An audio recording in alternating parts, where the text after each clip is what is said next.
Really great that finally somebody has brought together all this evidence, because a lot of it's not available in English. You know, we had to do 8 years of research, translate papers from German, Russian. You referred to in India the Vedic literature? Well, yes, I was saying in the beginning that we do take our inspiration from these ancient Sanskrit writings of India. They're collectively called the Vedas. Among them are the Puranas. Purana is a Sanskrit word. It means history. Now, these histories tell of human civilizations on this planet going back millions of years. How do we know those are accurate? Well, that was our question, too. Richard Thompson and I, we thought, well, if there's any accuracy to those statements, there must be some factual evidence to back them up. Now, when we looked in the current textbooks, of course, we didn't find any such evidence, but we thought, well, let's look a little bit further. And as I said, that led to an 8-year research program where we investigated every archaeological discovery ever made. And what we found is that, practically speaking, archaeologists and anthropologists have buried almost as much evidence as they've dug up.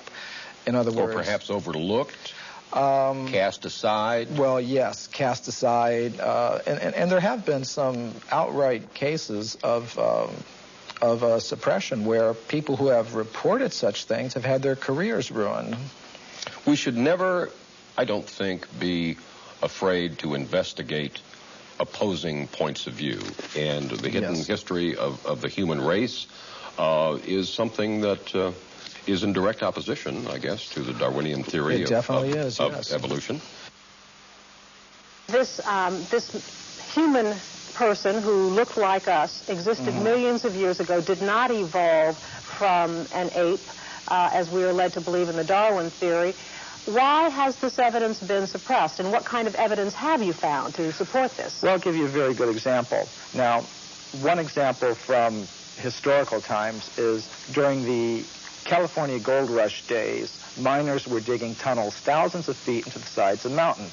Now, the rock in these mountains is over 10 million years old. So when they were digging these tunnels, they were finding human skeletons, they were finding stone spear points, they were finding mortars and pestles, hundreds of them at dozens of locations. Now, all these were gathered together, reported to the scientific world by J.D. Whitney, who was the state geologist of California.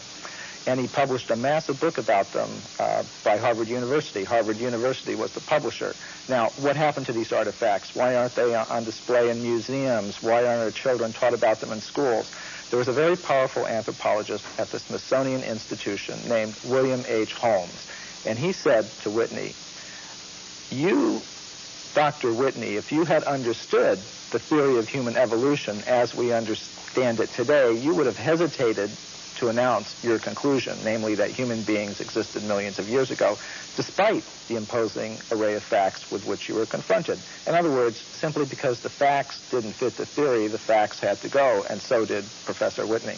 But back then I would imagine that they did not have the scientific procedures to identify the exact age of bones and matter that we have today. So can you be confident that this researcher was able to give a time for these bones that were found? Yes, we checked with the modern geologists about the age of the deposits.